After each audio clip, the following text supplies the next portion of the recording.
Chavre, was macht ihr? How are you? I hope everyone is gesund, stark, und freilich begashmis und beruchnis. I hope everyone is healthy, strong, and happy, physically and spiritually. As in the past couple of weeks, our hearts and minds are with our family, brothers and sisters in Eretz Yisrael that are in a time of war. So, last week I forgot to give tzedakah. This week we'll give tzedakah. We'll start with the tzedakah. Here we're giving tzedakah. The Rebbe would always connect gatherings of his Seiros with the three amudim pillars that the world stands on. Torah, Avodah, Gemilas Chasadim. So we're going to do Gemilas Chasadim tzedakah right now. Then we'll say a prayer. And then we'll talk some Torah, thought of the week. Today's thought of the week is going to be very, very fundamental in the area of personal development. And as usual in the world of Pnimius HaTorah and Chassidus, anything which is going on global really all starts from the small world within man himself. So this is the pasuk we're going to say. It's a pasuk in Tilim, Kapitel Ches, pasuk Gimel, and it's very connected to our situation right now. One of the antidotes, one of the methods, what the Rebbe spoke about concerning war was connected with this pasuk. Mipi oilalim v'yonkim yisadata oiz leman seirerecho. Which means from the mouth of babes and sucklings, you have established your might to counter your enemies, to silence foe and avenger. Everyone knows that during 1973 in the Yom Kippur War, which is exactly 50 years ago, the Rebbe spoke about this pasuk the summer before. Everyone knows, and the Rebbe spoke about it, that it was a wonder in his own eyes why he had spoken about the subject so much. And he said concerning himself, and I think this could be the only time he ever said it, I don't want to elaborate now, he spoke about the concept of nibo, v'lo yoda ma nibo. He had a prophecy, Hashem put into his mind the thought about how we need the psukim coming from children's mouths as a protection. And he had spoken about it in the summer of 73, months before the Yom Kippur War. And when the Yom Kippur War broke out, the Rebbe said, now he sees why Hashem made that he should shturim, he should raise the alarm about this idea as protection to destroy and abolish enemies. So anyways, there's a famous mimer of the Frierdiker Rebbe. It's past, because you see the Rebbe kocht in this mimer very much. The Kibbul HaYehudim Tafesh Pei Zayin. And in that mimer, the Frierdiker Rebbe says there's a difference between lahashbis oyev umisnakim, to silence foe and avenger. And the Frierdiker Rebbe explains what's the difference between oyev umisnakim. Oyev is a foe who is a foe that's obvious, and he makes his intentions known. He's a avert threat. He's an overt threat in a revealed, demonstrative manner. That's one sort of enemy. And that's easier to deal with because it's obvious. But then there's a misnakim. Misnakim is an avenger, which means he's plotting revenge against you. He's plotting schemes, nefarious schemes, how to annihilate you, but you don't see it coming. He's silent, and he's hiding it. And that's much more difficult. And that's the chiddush of this pasuk. We gather strength from the Torah, the words of prayer and Torah that come from children, and they are able to nullify both oyev, enemies that are revealed enemies, and umisnakim, those that are silent and are waiting to hurt you. So this is what the pasuk is talking about, and this is what we're going to speak about. Divine providence. Today the subject is going to be about two types of enemies. So we did tzedakah and we said tefillah. Now let's talk about the parsha. In the last pasuk of the parsha, it says, Parshas Toldos, Vayelech Esav el Yishmol. Esav went to Yishmol. Vayikach es Mochlas, Bas Yishmol, Ben Avram, Achois Nevoyes al Noshav Loi Liisha. Esav went to Yishmol and took for a wife Machlas, the daughter of Avram's son Yishmol, a sister of Devious, in addition to his other wives. And Rashi over here says, Al Noshav, he took it in addition to his other wives. And what does it mean, al noshov? So Rashi over here says, Hoisif risha al... Okay, so first of all, one klotz kasha over here is obviously, why is this important? I mean, the truth is, you can ask this question on many lineage parts of the Torah, like in Bereshis, Parshas Bereshis, and there's other Parshas where there's many psukim that talk about families that have nothing to do with Am Yisrael at first glance, and it's recorded in the Torah, and it's a good question actually. And so on, there's many places in the Torah where it could, talk about large families and names and names and names. Even if it's talking about Shevet Levi, do we have to know every single one and how this person was that person's father and they had these amounts of children, and it's the only time in the Torah that this name is mentioned and that name is mentioned? So the truth is, it is precise and there are answers, and especially if we know that the Torah is Kula Shmoisav Shel HaKadosh Baruch Hu and Medaberes Bel Yonim. The truth is, every single letter, even the Koitze Shel Yud, and Rabbi Kiva learned Tilim Shel Halachis, piles and piles, just from a crown of a letter in the Torah.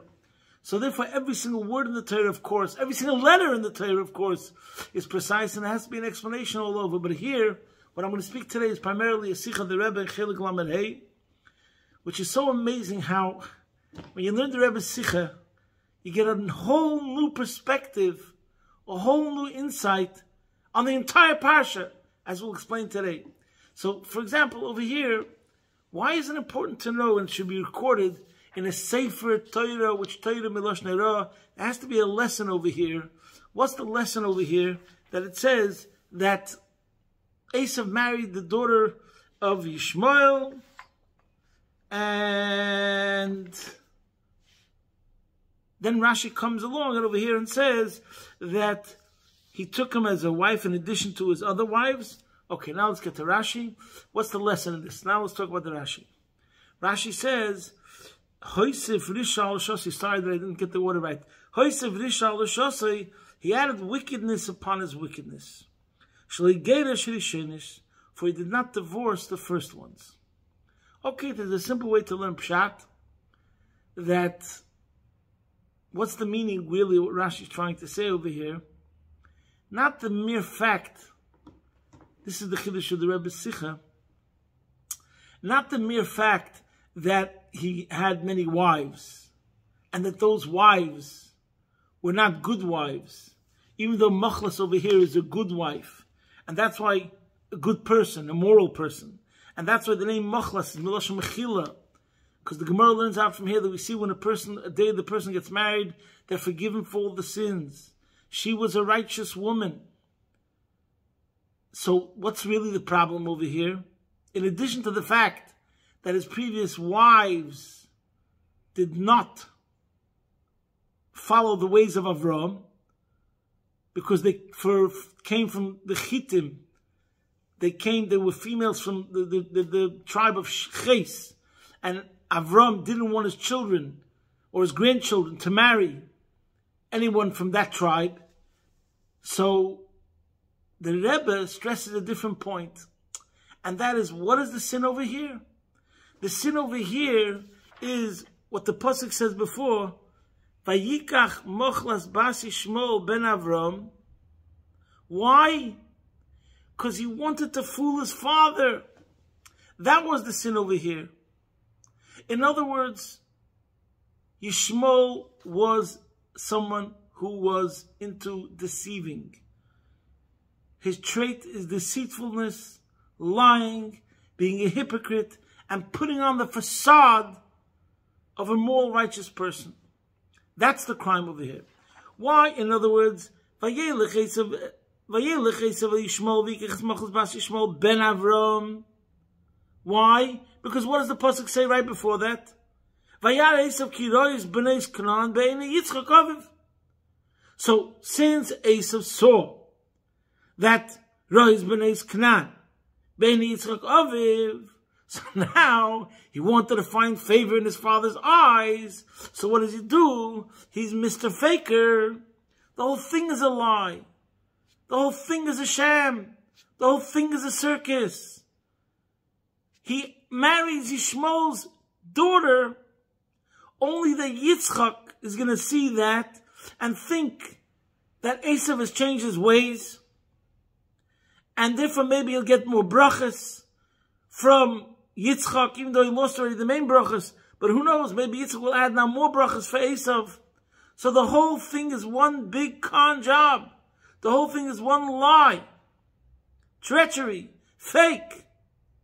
And that's the way the Rebbe is shot over here. That what the pasuk means over here, is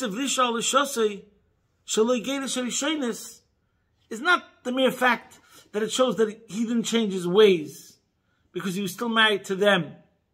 But it's the idea that he's a faker. And you can't trust one word that comes out of his mouth. And here the Rebbe goes into a very fascinating idea. We know, in general in life, and since everything has to correspond, as we said before, to what's going on inside the small world of the person, so what's life about? Life is about a struggle. The inner struggle. We have the good side and the bad side. Your better self and your lazy self. Your Yetzer Tov and your Yetzer Hara. Similar to what it says in this week's Parsha, Shnei Goyim Bevitnech. Every one of us has two nations inside of us. As the Alter Rebbe explains in chapter 10. There's two forces in us that are fighting. Now, in order to succeed, and this is really, you could say, one of the primary cardinal rules of Chassidus Chabad. In order to succeed, you have to be honest. Know thine enemy. And it says somewhere that Chassidus, a chassid is a kluger, a chassid is wise. And there's many ways how that saying ends. One of the ways it says a chassid is a kluger, one place it says a chassid is wise, because the Alter Rebbe taught us all the machinations and the schemes of the Nefesh HaBahamis, of the Yetzer Hara, so we should be on the lookout. We should be able to prepare ourselves. We should know his moves and his tactics. Similar to what it says in Tanya, for example, you should realize, b'yedua, she tachbulas hayetzer. Wherever it says tachbulas hayetzer means he comes with one face, and it seems like it's pure, and it seems like it's holy, and it seems like it's just, but it's really treachery, perversion, etc.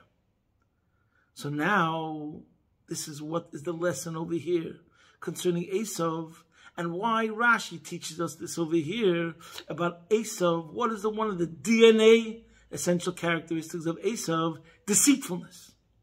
But now let's take it a step further in deceitfulness, and we're going to learn this about our Yetzer Hara and about our Nefesh HaBahamis and about our own struggle.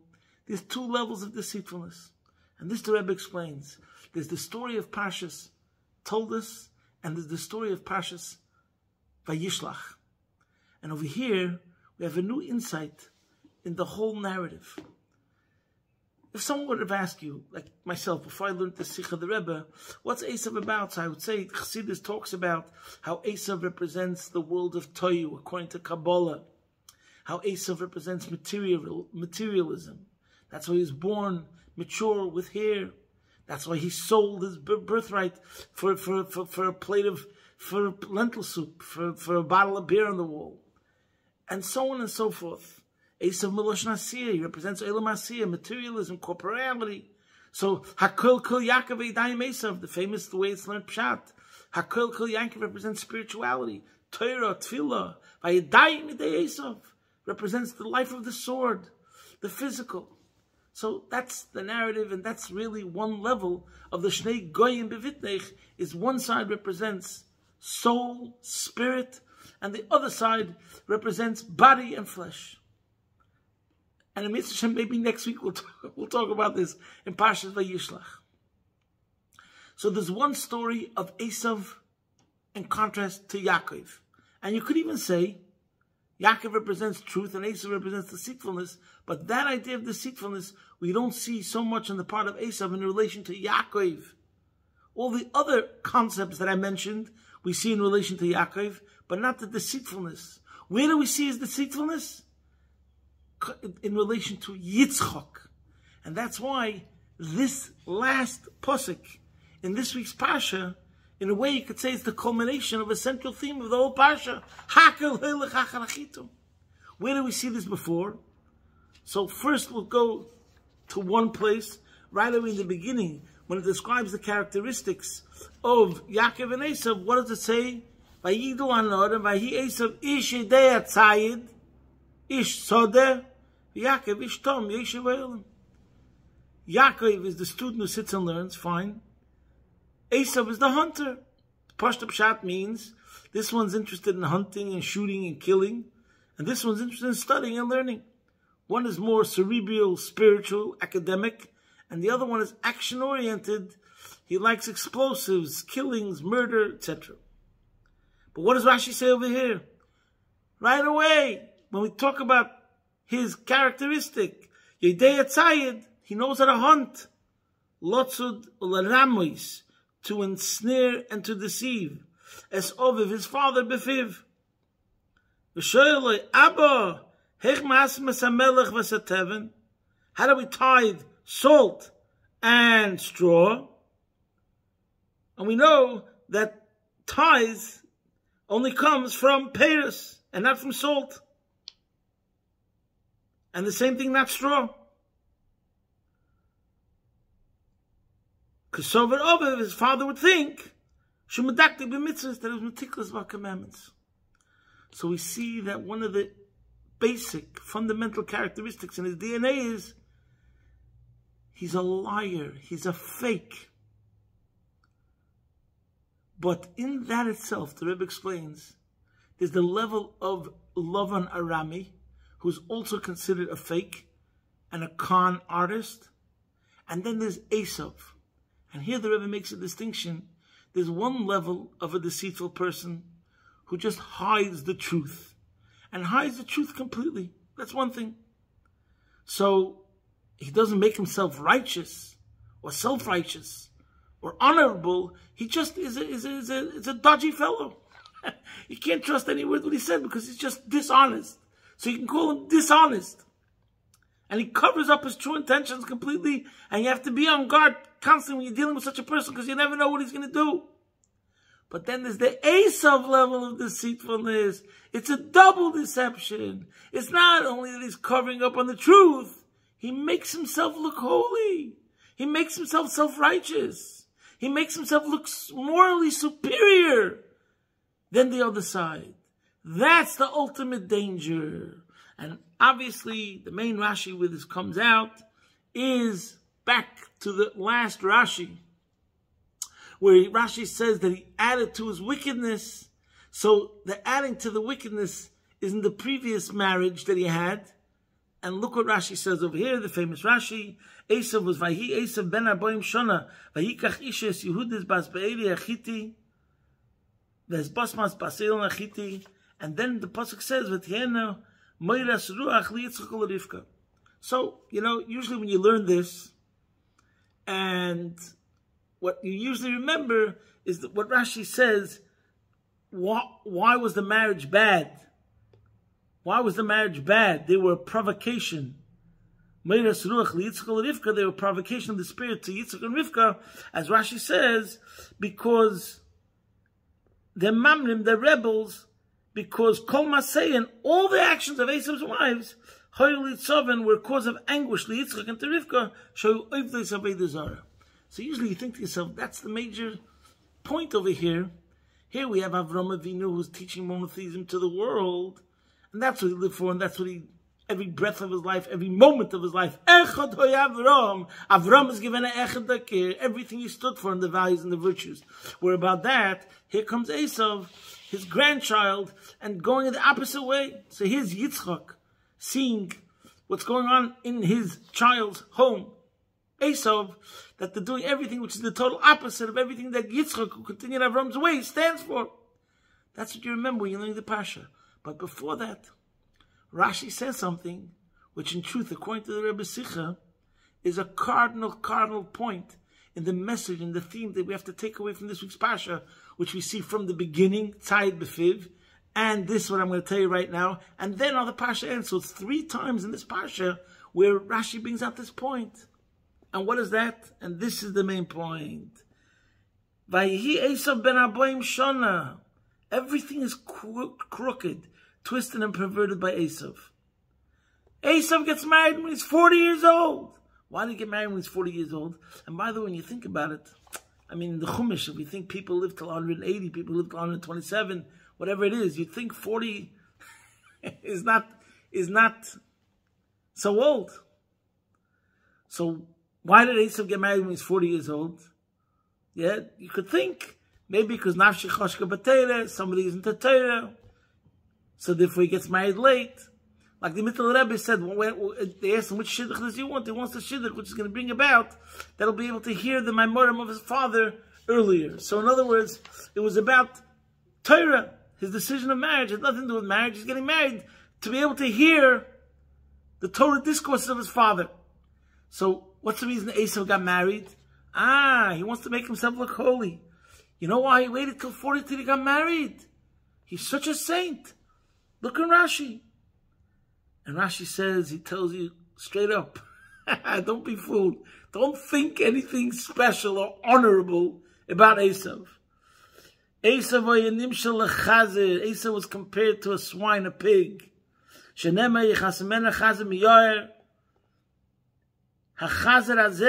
pig, when he lays down he stretches forth his hooves. Loimar, as if to say, Re'u shani Torah, see that I am pure. Kach elu, so too. And the descendants of Esav, the Romans, Goizlim v'choimsin, rob and take forcibly, Amadamatzum kshedim, but display themselves as if they are decent. And they learnt it from Esav. Kol arboim shana. You know what Esav was doing until the time he officially got married? Esav would snatch women away from the husband and violate them. You understand what that means? When he turns 40, Omar Abba ben Aboim Shana Nasi Isha. My father married a woman when he was 40 years old. Afanikein, I will do the same thing. So Esav is a hypocrite. And this is another idea when we say a chazer. Usually when we say the worst thing to call someone is a chazer. So one explanation of the idea of why a chazer is so disgusting is, as it's brought down in the Sichas Refid Rebbe, he's immersed in the mud and he loves it. That's one idea. But over here we see the idea of a chazer is the worst of the worst because he wants to present himself as holy and pure. He says, look at my hooves. And he's really masquerading and hiding his disgusting nature. He's a traitor. So imagine Esav. It's advertised on BBC and CNN. Wow, look at this saint. He remained chaste, whatever you call it, until he was 40. He's not interested in women. He got married in his 40. You know why he got married in his 40? Because he goes in his father's ways. Because his father got married in 40. His father got married at 40. He's getting married at 40. And that's how the world saw it. And his wedding was in the front page of the New York Times. And it made headlines and he advertised it. Look how righteous Esav is. He gets married at 40. And in contrast, nothing could be further from the truth. He's a person who's a complete hedonist. He's a traitor. He's a liar. He stands for everything that's the opposite of everything that Avram stood for. And yet in the eyes of the world, BBC, CBS, NBC, they're advertising him as a hero, as a saint, as a man of virtue and moral superiority. Rachmana litzlan. So first, I don't want to get into it now about what's going on in the world now. I really don't have the koiches. My job is to teach Bacham and Temchetim that should have nothing to do with anything in the world. But the level of the lies and the lies and the lies upon lies that's going on in the world now, it's hard to understand. Mamash and Alila's dam. And it makes no sense whatsoever. Hospitals are hospitals. They're not hospitals. They're headquarters of Rashayim Gemurim Yimach Shemom. The places where there's bombs, weapons of destruction and murder. We never saw such a thing before. Guess what we did? Esav. It looks like it's a hospital. It looks like it's the building of healing. When the reality is, it's not a building of healing, it's a building of murder. Lo yomen ki super. So I don't want to get into it. So let's go, like the Rebbe says in the tzich over there. We have to talk, first of all, obviously, we can't be so foolish as to fall for the enemy from without and whatever's going on into the world. And I hope the world learned their lesson, and all the Yidden should learn their lesson, etc. But now let's go back to the Lashon that the Rebbe speaks in the Sikha. I didn't realize it's going to take so long. It's such a short word. But Bekitza, now I realize it's very, very late. We have to go and explain it.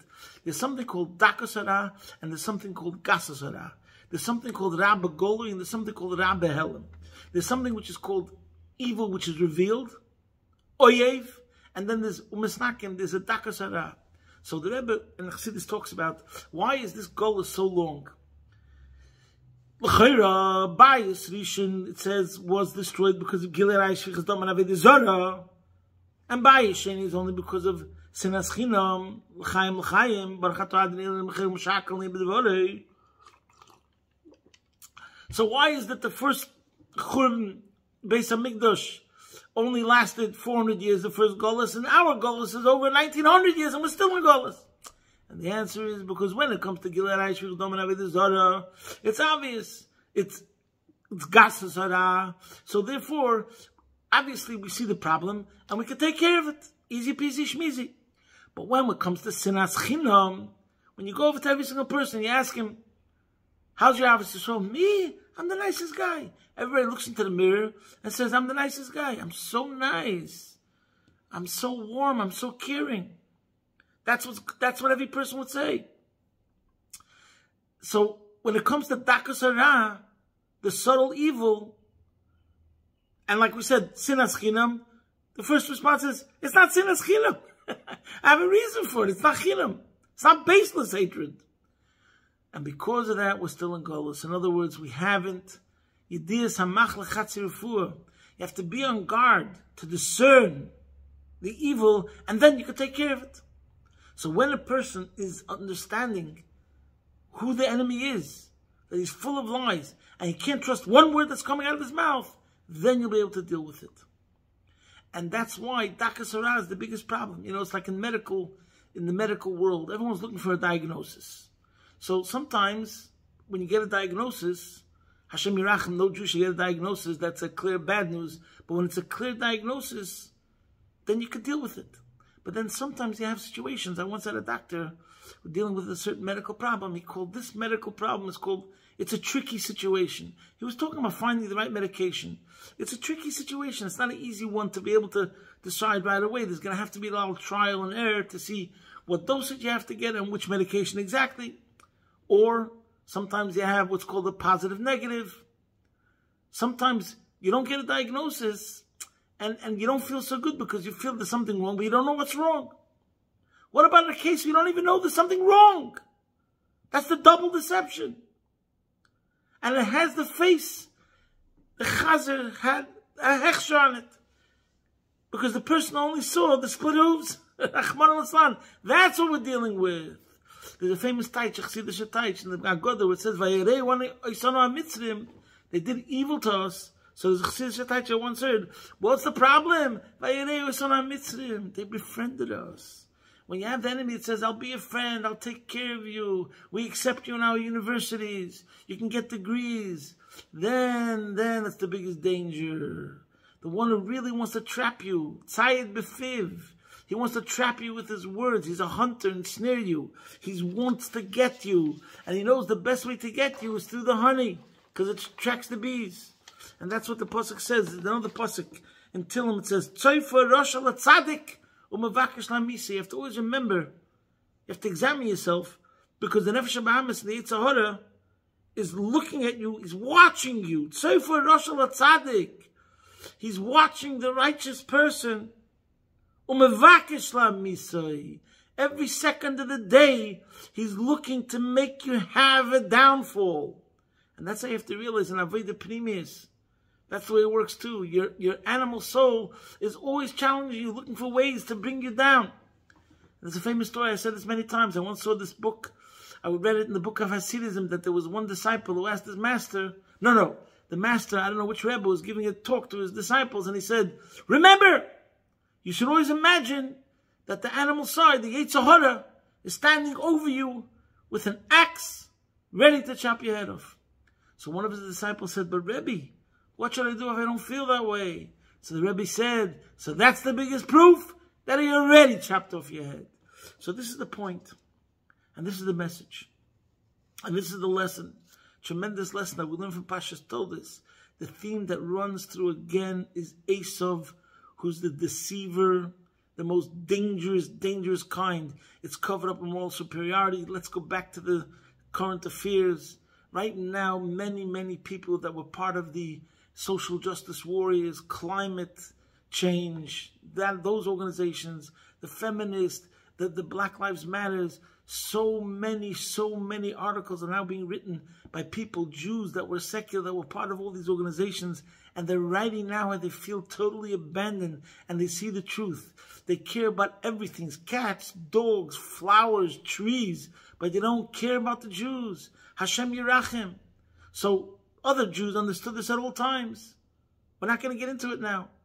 But this truth has now revealed itself. The most dangerous enemies are the people that have the face. And right now, this is what the world has fallen into this trap. The people that are protesting Rahman al-San against Bnei Yisrael, all in the name of what? Of the victims, all in the name of peace, all in the name of all these things that are lies. It's Parshas Esav. It's a double deception. It's even worse. I don't want to get into it now. They're really mamish tzoifer, like the Pasuk said, tzoifer rosh l'tzadik u'mevakesh la'misoi. They don't care about Jews' lives whatsoever. It's one big world that cares about, I don't know what, trees and dogs, and it doesn't come from a good place. Because if they saw a dog drowning, or the next door neighbor, they would definitely rescue the dog and not the next door neighbor, because why should they rescue their next door neighbor? The dog showed them love, etc. So that's the problem with the world. But now let's translate it in Avodah Pnimiyos, Chabad, Chassidus, and Yiddishkeit. We have to go to the other extreme. If one side is pushing double deception, then we have to examine ourselves and come to authenticity, to be genuine, to be true. That's such a hard avodah. You know, we can go on about this and start another whole shir about talking about making sure a person's avodah Hashem is true, because, you know, you could put on film, you could do mitzvahs, but then you have to say, is it really me? Whatever. So, of course, you still should put on film even if you're not in the mood, and serve the Eibishter even if it doesn't reflect your feelings at this time. So we're not going to get into that dilemma. But let's talk now about striving for higher and striving for excellence. We have to work on ourselves that it should be through and through Teichi Kabarei. What I'm doing externally with my body should reflect inwardly also what's going on, that this is my life. This is my passion. This is what makes me tick. This is what gets me excited. And we have the Yom of Yud Menachemov. See there, the Alter Rebbe would have had 50,000 more Chassidim. Think about this, Yom. The Alter Rebbe would have had 50,000 more followers if he would have taken out the word emes, but he wanted emes. And there's another analogy. I forgot how it goes now. I'll have to maybe look it up. If somebody remembers, please send me straight away the source. There was a chassid who went into the Rebbe, something like this. And he was told, and the discussion in this talk of the Frierdiker Rebbe is about truth. And the end of the punchline of the anecdote is, and then the person fainted, like in front of the Rebbe or something, and he had to be dragged out. And the point is, and you think that wasn't with an emes? That also wasn't with an emes. You'd think he fainted, so it actually reached the point that he fainted. Guess what? Even his fainting is not really true. Because if it didn't come from a real place, it's also a show. So the Eibishter should help. We should realize the spiritual war that's going on over here. We should demand of ourselves more and more that our serving Hashem should come from a place of truth, authenticity, honesty. And the Eibishter shall help, and that's Yaakov, also midosei emes. The Eibishter should help, and we should realize Hashem oiz la'ama yitein, oiz, there's Aza, And then there's the oiz, which comes from Torah. Somebody told me a great line this morning, that Aza is Rosh Tevis, Ezras Hashem Yisborich. From Aza, we're going to see the ultimate level of Ezras Hashem Yisborich, Nisim and Eflois, Kemetzeis Kemet Mitzrayim. All the soldiers should come back home healthy. It should be the Dan Notzach, in a way of Pada B'Shalom Nafshi. Right now should be the ultimate Dan Notzach, and we should see the Nisim and Eflois, the Gula Mitzvah Shleimo, take from Yad Mamish. Good Shabbos, posting from my home, Be'ez Hashem Yisborich, your man in Melbourne.